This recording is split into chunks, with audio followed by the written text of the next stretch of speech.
Now around daybreak on August 29th, things started to go downhill really quickly. We were already well within the area of tropical storm force winds, and the most intense part of the hurricane, the right eye wall, was still a couple hours away. This radar image shows our location during the storm.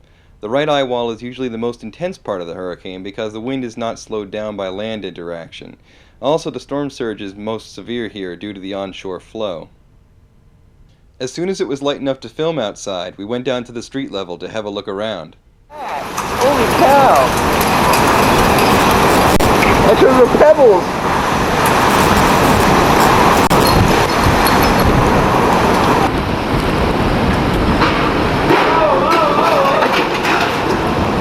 Whoa! Whoa! Once it started getting too dangerous, we retreated back to the parking garage.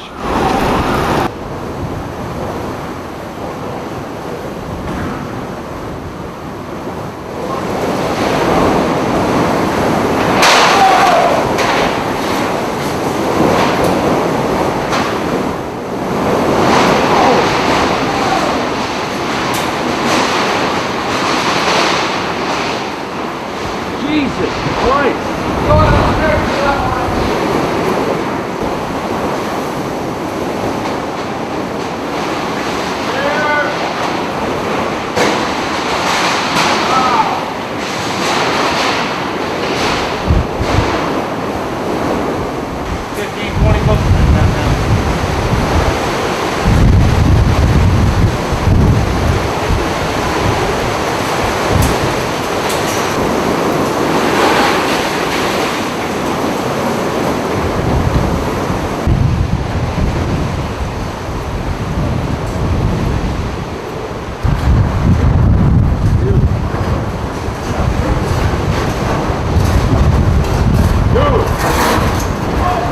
Piece of steel shot through here.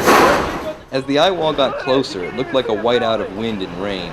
There was one point where the elevator penthouse from the bank's roof crashed down onto the parking garage, right above the level where I was standing.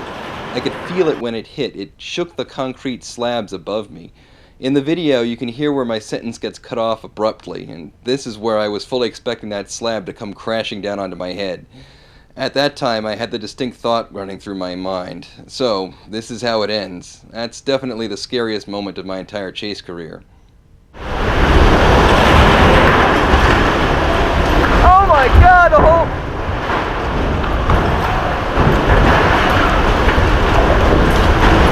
Holy cow!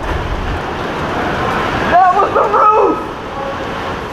This is the eye wall. Actually, it isn't yet. We're still on the step. The roof of the bank is coming apart. You think?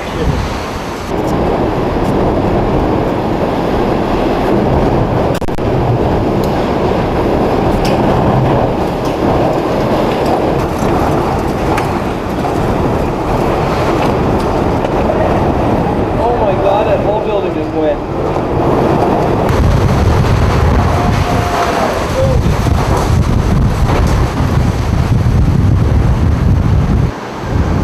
You can't believe the amount of deadly debris being thrown around during a hurricane. Every few seconds, a sharp piece of jagged metal from a roof or a sign would fly by. You cannot ride out a hurricane like this without some sort of sturdy shelter.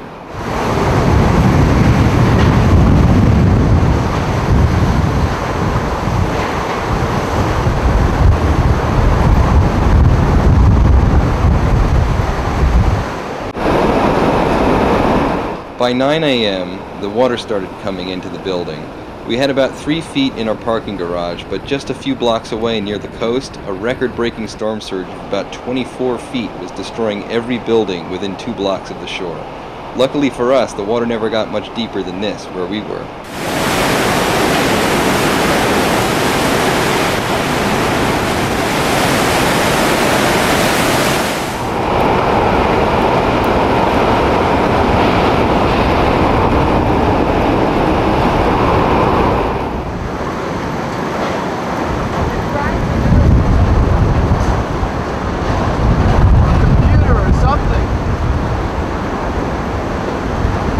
Okay, so this is storm surge.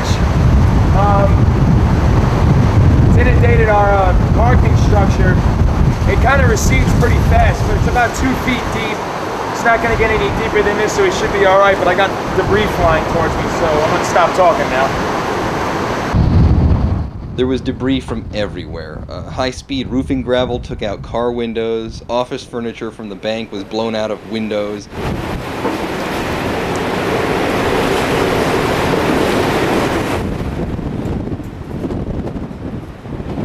Flying debris even impaled itself onto buildings.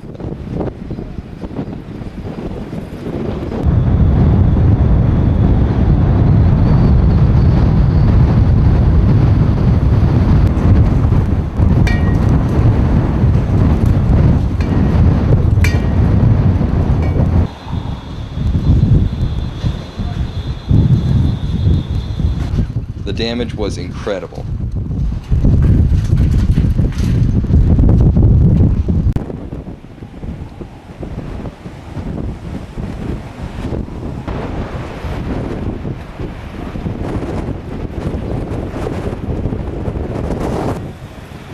This is a clear example of a debris line, showing how far the storm surge got.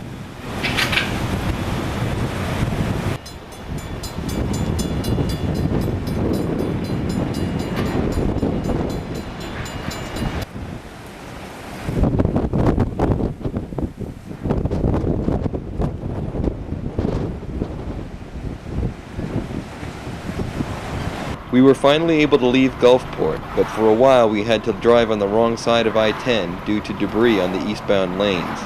After a few hours, we were back at the airport.